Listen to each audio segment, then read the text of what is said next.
ചരിത്രത്തിന്റെ 101 വർഷങ്ങൾ. ചുങ്കത് ജ്വല്ലറി. അനുഭവം, അതാണ് സത്യം. എന്നൊക്കെ സാബും ജേക്കബ് പറഞ്ഞായിരുന്നു. അത് മാത്രമല്ല, ഒരു ഫോട്ടോ ക്ലിപ്പ്, വീഡിയോ ക്ലിപ്പ് ഇങ്ങനെ ഇട്ട് പ്രദർശിപ്പിക്കുന്നുണ്ട്. അപ്പോൾ അതിനെപ്പറ്റി സംസാരിക്കാണ്ടായിരുന്നു. 27-ാം തീയതി എന്നുള്ള ഡേറ്റിൽ ഞാൻ MLA കണ്ടിട്ടില്ല.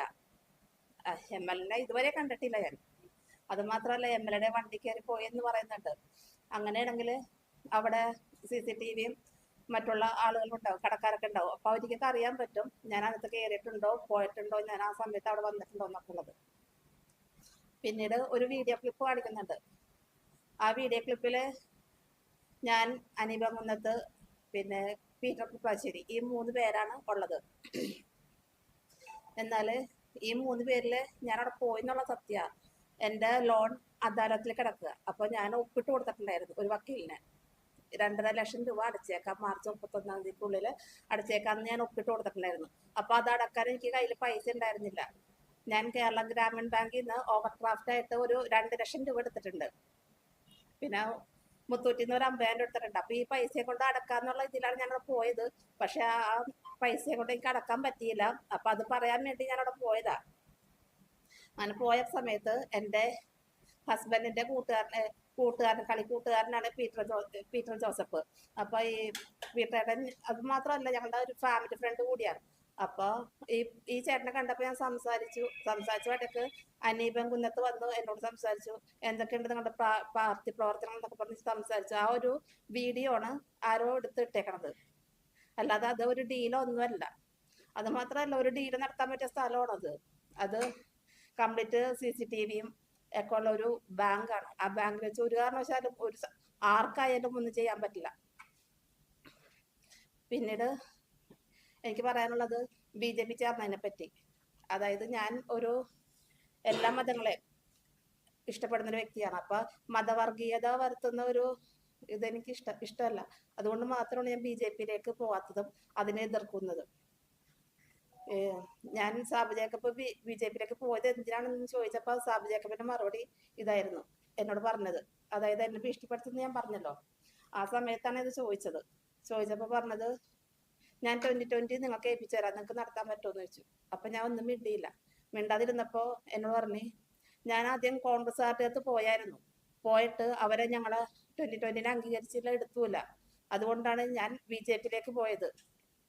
അഥവാ ഇനി കോൺഗ്രസിലേക്ക് പോകണമെങ്കിൽ, കേന്ദ്രത്തിലെ കോൺഗ്രസ് ഭരണം ഏറ്റെടുക്കുകയാണെങ്കിൽ ഞാൻ കോൺഗ്രസിലേക്ക് പോകും, അന്ന് നിങ്ങൾ ഞങ്ങളുടെ കൂടെ ഉണ്ടാവും എന്നാണ് സാബു ജേക്കബ് എന്നോട് അന്ന് പറഞ്ഞത്.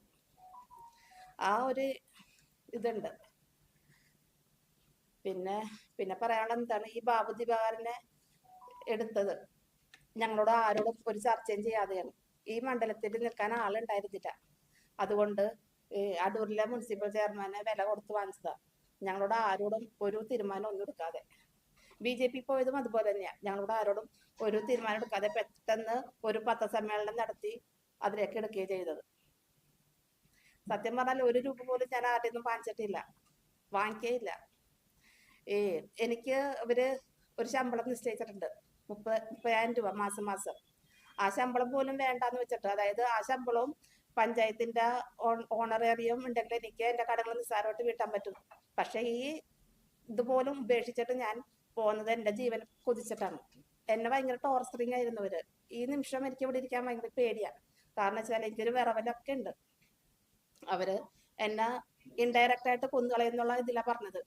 അത് മാത്രമല്ല, അവരുടെ കോർഡിനേറ്റർമാർ വിളിക്കും, ഒരു 11:15 വിളിച്ചിട്ട് പറയും 11:30 കൃത്യം ഗിറ്റക്സിൽ എത്തണം, എത്തിയില്ലെങ്കിൽ ശരിയാവൂല, 11:30 എത്താൻ പറയും.